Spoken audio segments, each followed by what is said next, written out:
सहकार सहकार सहकार सहकार।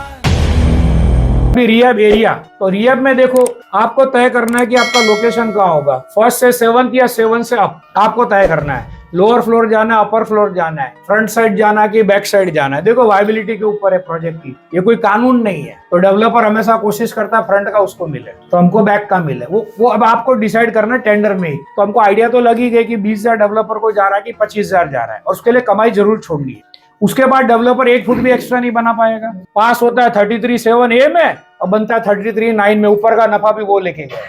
Carpet area में ये लोग लिखते हैं ना अपने को कि 3% वेरिएशन चलेगा और उसके बाद पैसे का लेन देन।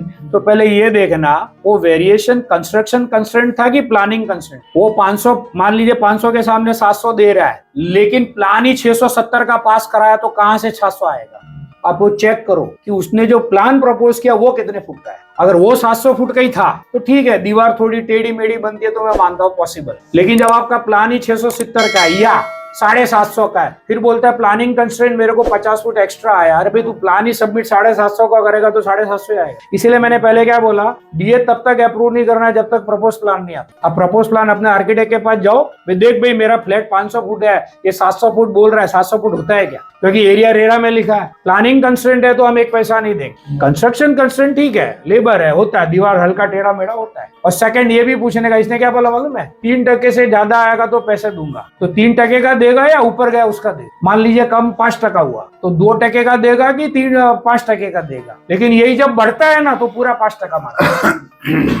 तो ये पूरा ग्रे एरिया है, एम्बिग्यूअस क्लॉज है, किसी को समझ में नहीं आ रहा बोल क्या रहा, हमको सुनना क्या है। तो प्लीज बी क्लियर। तो ये आप खास ध्यान रखना, कंस्ट्रक्शन फॉल्ट है तो ठीक हो, प्लानिंग फॉल्ट है तो हम नहीं चलाएंगे। अब ये रीएप सिंगल बिल्डिंग में है, सेलेबल के साथ है कि सेपरेट? कई जगह क्या होता है, रीएप अलग बनता है और सेलेबल अलग बनता है। अच्छा, रीएप और सेलेबल अगर एक ही बिल्डिंग में तो एमिनिटीज में फर्क नहीं आता। मान लो 4 लिफ्ट लगाई तो रीएप तक 2 लिफ्ट जाती है और उनके लिए 2 लिफ्ट सेपरेट कर। एक एग्जांपल बोरी लिखा है, 2 अलग अलग विंग बना दिया, रिहैब एक विंग में डाल दिया और सेलेबल एक विंग में।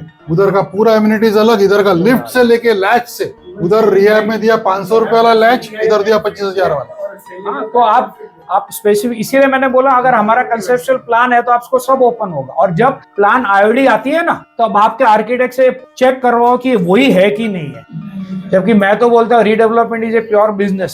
सर कौन से बिजनेस में 3 साल के अंदर 1 का 1.5 होता है?